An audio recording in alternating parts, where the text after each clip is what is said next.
Hola, en esta oportunidad vamos a estar trabajando el texto de los partidos políticos del politólogo Andrés Malamud. El texto se divide en los siguientes apartados para abordar la problemática de los partidos políticos.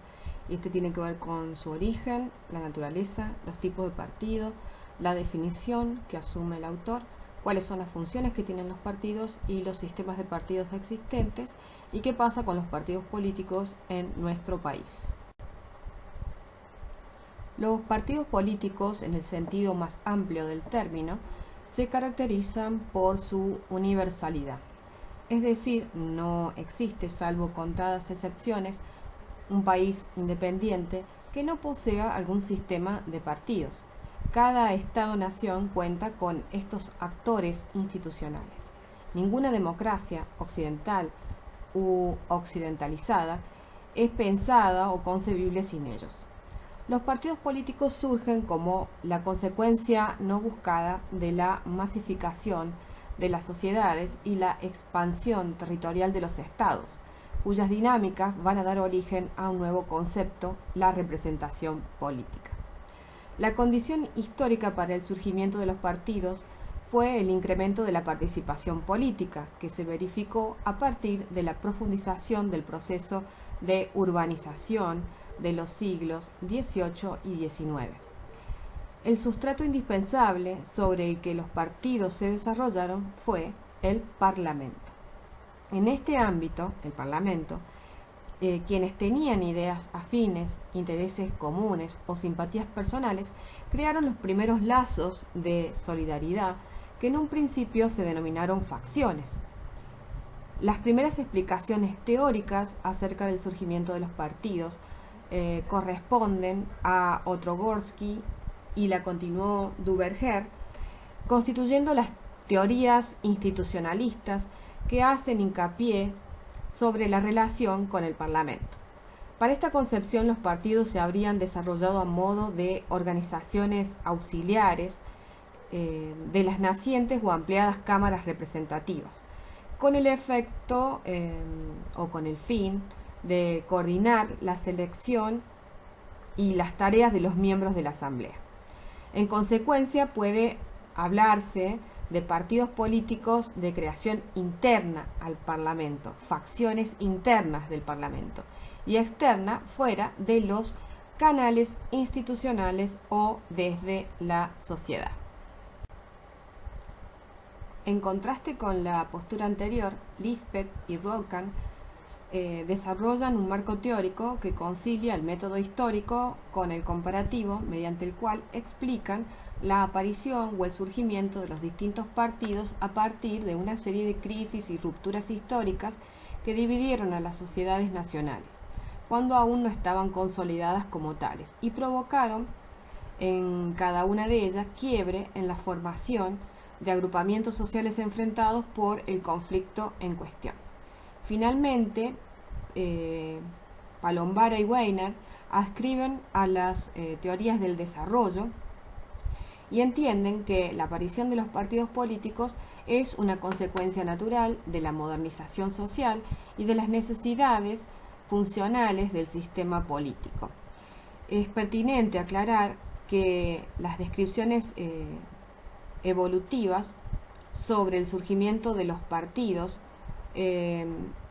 toman como paradigma el caso británico, el caso francés y el norteamericano, o sea que es una visión occidentalizada, que en estos tres casos difieren en su modalidad y en sus tiempos. Sin embargo, para todos los casos inicialmente fueron percibidos como facciones que actuaban en la búsqueda del bien común.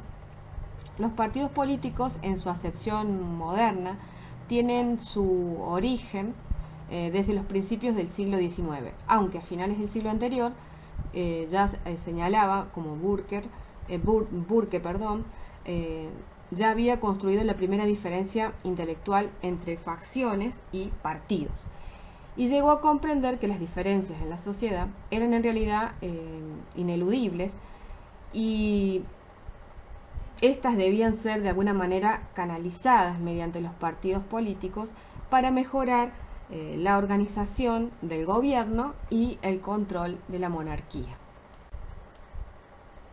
En síntesis, las causas del origen, según estas teorías, tienen como una condición histórica, que es el incremento de la participación política, especialmente de las masas populares, trabajadoras y obreras, y el ascenso de la burguesía y el control de las medidas de gobierno. Y un sustrato de desarrollo que es la expansión de las atribuciones parlamentarias. Con respecto a la naturaleza de los partidos políticos, existen diferentes criterios para clasificar a los partidos, y estos dependen de las hipótesis de investigación predeterminadas históricamente por el marco teórico e ideológico de cada autor. De manera simple y concreta, esta se podría simplificar en las principales posiciones de distintos autores mediante la construcción de una tipología triple de los partidos políticos en función de tres ejes.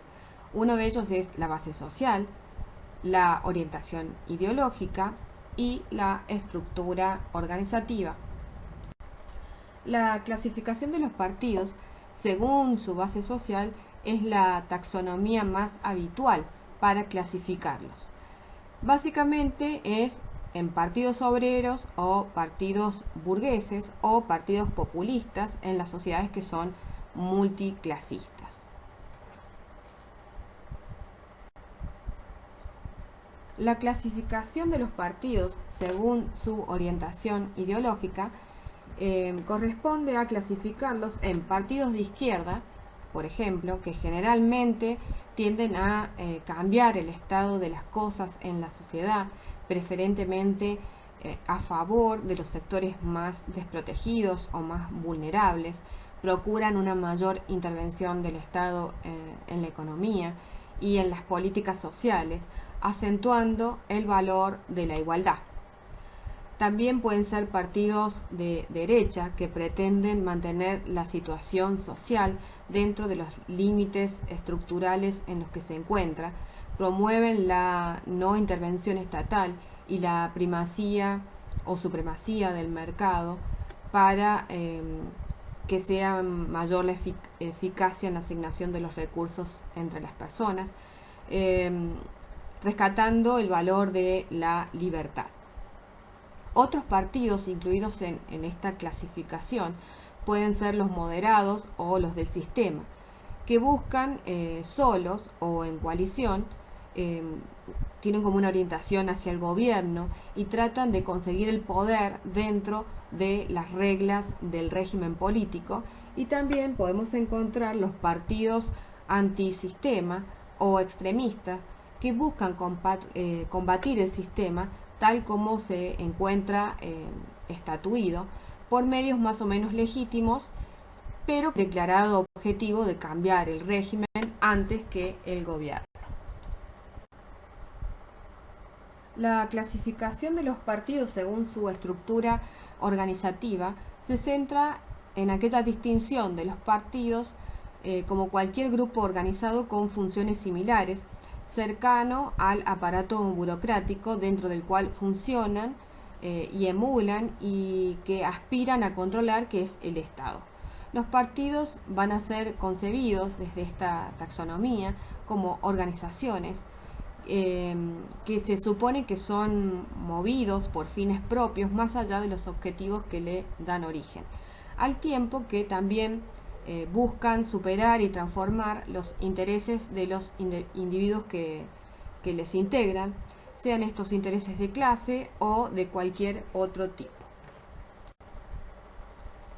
Con respecto a los tipos de partido, la clasificación más extendida es la que distingue entre los partidos de representación individual y los partidos de representación de masas, el cual este es un criterio histórico organizativo. Los dos tipos de partidos son característicos de épocas consecutivas, separados solo por el proceso político, que condujo a la adopción del sufragio universal, recordemos, masculino y mayores de edad. Cabe aclarar que ambos partidos pueden coexistir simultáneamente, dado que se ha producido una transformación progresiva de un tipo hacia el otro, como consecuencia, ¿no?, de la necesidad de legitimidad y de apoyo, es decir, de militancia, financiamiento de los partidos y del caudal de votos. Quienes iniciaron este proceso fueron los partidos socialistas o partidos obreros, asumiendo el desafío de canalizar de alguna manera la participación política de las masas que se incorporaron a la arena electoral a partir de la ampliación del sufragio universal. Este fenómeno, el fenómeno de la masificación política, se manifestó primordialmente en los partidos políticos que debieron adecuarse a las necesidades de socialización, en términos de relación, ¿no?, movilización, reclutamiento y búsqueda del sentido que la nueva realidad habría de adoptar para la ciudadanía. El partido de representación individual está vinculado a las asociaciones de notables que se caracterizaron por su dependencia total respecto de los caballeros o de las familias que les patrocinaban. Cualquier disputa personal entre los miembros podía originar la ruptura del partido y por lo tanto el enfrentamiento consiguiente de las nuevas partes en conflictos, constituida por los jefes y un séquito incondicional de ese jefe, de ese señor. El representante del Parlamento tenía libertad absoluta para decidir su posición en el recinto legislativo, de acuerdo a su saber y entender que las doctrinas de la época le asignaban a estos hombres que eran probos. Las opiniones se intercambiaban o se discutían en los clubes de caballeros, donde se excluía a los que no pertenecían a las partes más elevadas de la población. En estos partidos, el modo de expansión o de crecimiento se ocurría a partir de la cooptación. Este mecanismo, la cooptación, consiste en la atracción individual de personas que los grupos establecidos consideraban importantes para la defensa de los objetivos que tenían. Su instrumentación requería la distribución de prebendas, o sea, favores políticos, promesas de carreras prestigiosas o venturosas, pues la ideología no era la razón suficiente para la participación política. Estas nuevas ideas políticas, como la nueva estructura interna de los partidos, tiene impacto sobre la teoría de la organización y las prácticas políticas. Los partidos organizativos de masa o los partidos de aparatos, en donde adquiere centralidad una poderosa estructura burocrática que debió construirse para coordinar este proceso que es gigantesco de movilización de las masas y de organización de las mismas. El modelo de partido de representación de masas histórico más importante es el Partido Socialdemócrata Alemán. Los partidos burgueses que pretendieron competir con éxito debieron adoptar mecanismos de articulación burocráticos como funcionarios profesionales de tiempo completo dedicados a las tareas de contraagitación y de movilización electoral para lograr la supervivencia de estos partidos. Los partidos electorales de masa, profesionales o electorales, se caracterizan por ser partidos escoba o atrapa todo en función de su apelación a la sociedad en general por encima de las divisiones de clases. Se les solicita a los electores su adhesión a la hora del voto y tratan de reducir todos los demás costos de participación. El peso de la autoridad partidaria es menor que en los representantes públicos, lo cual debilita la disciplina partidaria. La movilización solo se realiza en ocasiones de las campañas y el financiamiento depende de las empresas, de los grupos y del gobierno. Giovanni Sartori brinda una definición de los partidos políticos que, a pesar de su generalidad, limita su validez a las naciones occidentales posteriores a la Segunda Guerra Mundial. De manera simple y concreta, afirma que un partido político es cualquier grupo político identificado con una etiqueta oficial que se presenta a las elecciones y que puede sacar en estas elecciones, ya sean libres o no, candidatos a cargos públicos. Los elementos centrales que se descubren en esta definición pueden enumerarse de la siguiente manera. Bueno, existe un grupo político con una etiqueta oficial, es decir, que está reconocido oficialmente por el Estado, que participa en las elecciones, que presenta candidaturas viables y los cargos a los cuales se presentan son cargos públicos. Acerca de los fines, la ideología, la composición social o los valores no hace mención. No obstante, Sartori no niega que los partidos políticos puedan poseer estas características. Lo que sí objeta es que sean materia constitutiva de ellos. Lo que distingue a los partidos políticos de todas las demás asociaciones es la lucha por el poder a través de las elecciones. En consecuencia, quedan excluidos todos aquellos movimientos, ya sean autoritarios o totalitarios, que habiéndose adueñado del poder del Estado, proscriben a los demás partidos políticos y anulan a las elecciones, sin volver a convocarlas durante toda la gestión. También descarta Sartori aquellos pequeños partidos que, presentándose a elecciones, no consiguen obtener cargos públicos, es decir, no presentan candidaturas viables. La definición de Sartori conserva dos de los tres principios de la conceptualización que propone Julian Freund y Carl Schmitt sobre la política. Es el componente agonal o de lucha, amigo-enemigo, expresado más pacíficamente mediante las elecciones, y el componente de lo público, público-privado, es puesto en la ambición de candidatearse entre la comunidad para aspirar a cargos públicos. Sin embargo, en esta definición se mantiene latente el componente de la dominación, es decir, esa relación de mando-obediencia implícita en la búsqueda del objetivo de ocupar el aparato estatal. Otros autores como Schumpeter y Downs aplican una metáfora acerca del funcionamiento del mercado económico, concibiendo a la democracia como un sistema competitivo de caudillos o de partidos con un mercado político en el cual los líderes partidarios cumplen el rol del empresario, que dentro de una firma, el partido, desarrolla la tarea de producir, promover, intercambiar una serie de bienes o servicios, decisiones y políticas públicas, o bien cargos y prebenda, por un recurso de poder que hace las veces de dinero, que es el voto.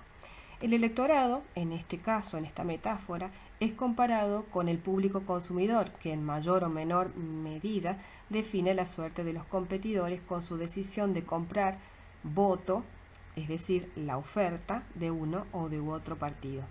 La alegoría del mercado abdica definitivamente la idea del bien común, centrando la acción del partido en la búsqueda de distintos tipos de recompensa para sus líderes. La función que se considera habitual y propia de los partidos es la de fungir, es decir, ejercer como actores de intermediación entre la sociedad y el Estado. El grado de la liberalización de la sociedad y el tipo de régimen político determinarán con cuál polo de la diada hay mayor cercanía en cada caso histórico. Las funciones de los partidos políticos pueden definirse en principio de acuerdo al carácter ascendente o descendente de la corriente de interacción. Cuando fluye desde abajo, es decir, la sociedad, hacia el Estado, o sea, hacia arriba, las tareas básicas serían la agregación y el filtro de las demandas. En una sociedad de masas, el gobierno no puede prestar atención a las inquietudes individuales de cada ciudadano, pero a la vez también cumple la función de la suma de dichas inquietudes personales, lo cual implica también, por otro lado, la exclusión o la neutralización de aquellas inquietudes que no pueden compatibilizarse entre sí. Otra de las funciones es la movilización y la integración social, sobre todo en los procesos de desarrollo, donde canalizar las emergentes ansias de participación dentro de los cauces institucionales. Esto a su vez está vinculado a lo que tiene que ver con la estructuración del voto. Los partidos no existirían si la gente no votara, pero la decisión del voto está construida y condicionada en torno a la disposición de los partidos existentes. En cuanto a la fase descendente de la labor de los partidos, Las funciones que cumplen abarcan desde el reclutamiento de las élites y personal político, es decir, los líderes que se forman dentro de las estructuras partidarias, o bien son cooptados por ellas, ya sea para formar parte del gobierno o para mejorar las chances electorales del partido, hasta la toma de decisiones y la formación de políticas públicas. ¿Cómo lo hace? Bueno, a través de la formulación de programas y plataformas y su implementación desde los ámbitos de autoridad. En suma, la actividad que realizan los partidos puede ser resumida en los conceptos de representación de la sociedad en el Estado y de gobierno por sobre la sociedad por parte del Estado. Si predomina la primera, o sea, la función de representación, se estará en presencia de una nación más pluralista y con mayor autonomía de sus grupos de interés o de identidad. Pero si es a la inversa, es decir, el predominio de la función de gobierno o la actividad de gobierno, el caso en cuestión responderá a una pauta de menor autonomía societal y mayor control de los gobernantes por sobre los gobernados y una jerarquización aún más rígida de las relaciones sociales. La relación entre el gobierno, el poder ejecutivo y los partidos que lo sostienen fue poco estudiada, aunque últimamente se le haya prestado mayor atención a este aspecto, a esta vinculación. Estudios como de Blondel y Cota han contribuido al debate de este modelo de análisis que permite ver cuál es el nivel de autonomía que existe entre ambos polos, o por el contrario, si existe dependencia de uno sobre el otro a partir del manejo de las designaciones de los funcionarios, de la decisión política, si existe el patronazgo estatal. Panebianco define que hay 6 áreas que generan incertidumbre, cuyo mayor o menor control por parte de la dirigencia partidaria, de sus referentes, determina el perfil que tiene la organización y cuáles son las expectativas de supervivencia y éxito de los partidos. Estas 6 áreas son la competencia o indispensabilidad para cumplir una función, lo que excede el mero saber técnico, o sea, un partido debe ser competente. Otra es las relaciones con el entorno, lo que incluye la capacidad para establecer alianzas y cómo maneja los conflictos con otras organizaciones.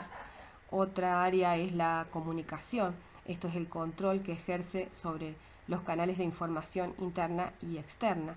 Otra área son las reglas formales, que es entendida como la facultad de interpretación para aplicar u omitir estatutos, normas, reglas.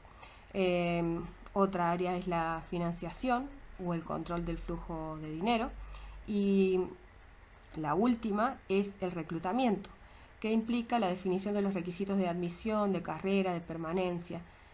Todos estos recursos, que también fueron vistos por Mitchell y Weber, son tendencialmente acumulativos, por lo tanto la concentración de algunos genera como frecuente resultado o un resultado frecuente el aumento de las demás.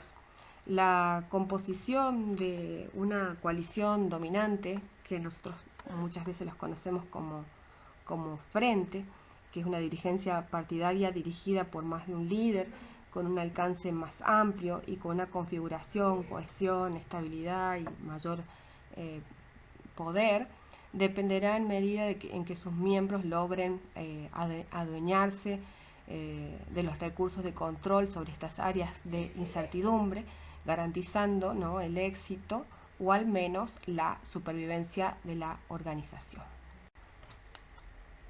En cuanto a los sistemas de partido, debemos entender que los partidos políticos no actúan solos en un medio aislado, sino que están en interacción permanente con otras partes, es decir, con otros partidos del ambiente.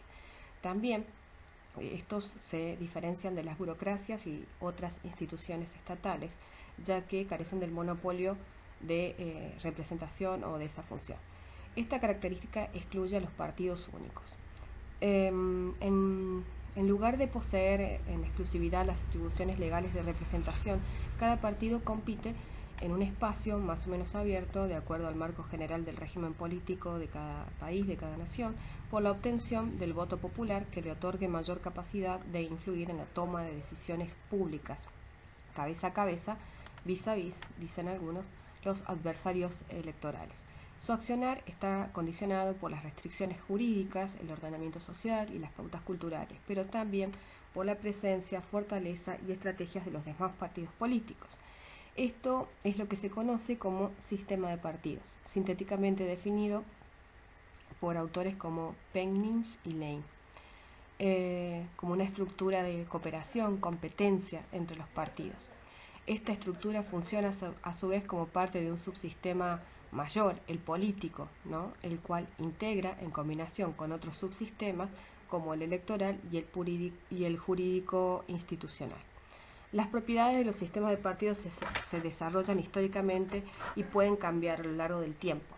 Estas propiedades, las más relevantes, tienen que ver con la volatilidad, el cambio agregado de votos en las elecciones, la polarización, la distancia ideológica entre los partidos, el número efectivo de partidos, de acuerdo a sus bancas parlamentarias y no a sus votos, la desproporcionalidad electoral, diferencia entre el número de votos y el número de bancas, y la cantidad de dimensiones temáticas que define la estructura de clivajes del sistema. La teoría de partidos, ha estado dominada por tres grandes enfoques.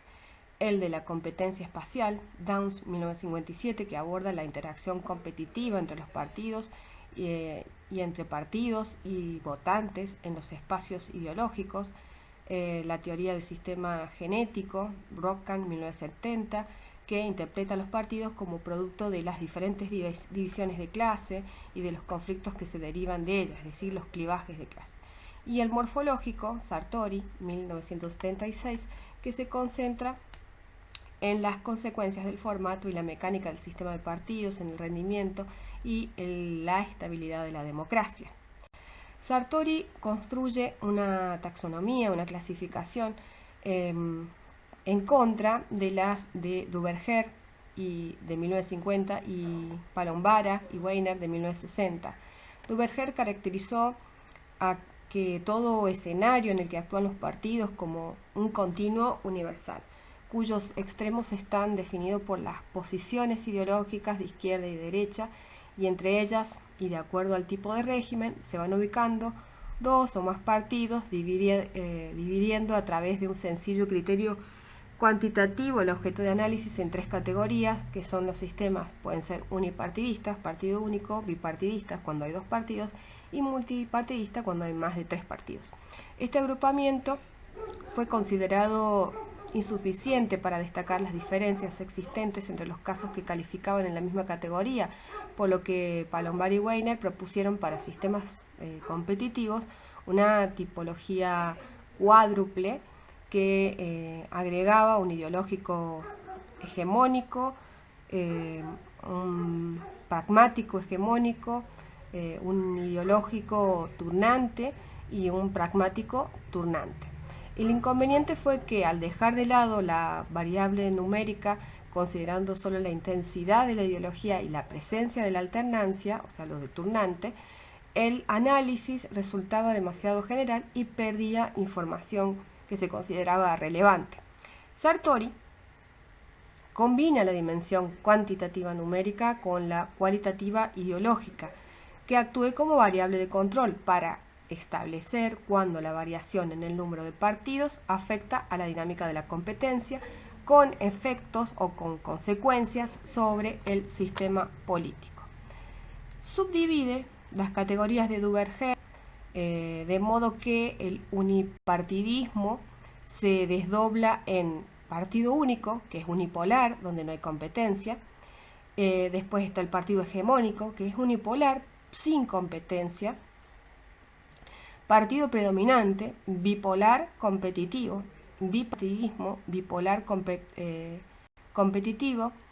Permanece tal cual estaba, en tanto que el multipartidismo lo desagrega en un sistema de partidos limitados, bipolar competitivo, extremo, multipolar competitivo y atomizado, multipolar competitivo. La cualidad del nuevo ordenamiento reside en que permite determinar si hay competencia o no.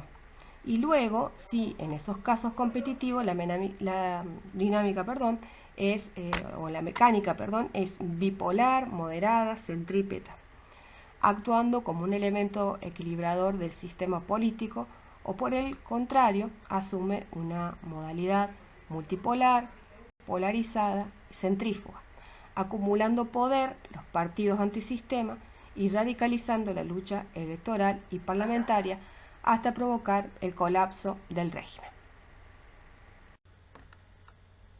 Hasta aquí la parte teórica del tema de partidos. Nos vemos en la próxima entrega, que va a tratar sobre las crisis y desafíos de los partidos políticos y un repaso sobre la historia de nuestros partidos en la República Argentina. Muchas gracias por su atención y nos vemos en la próxima.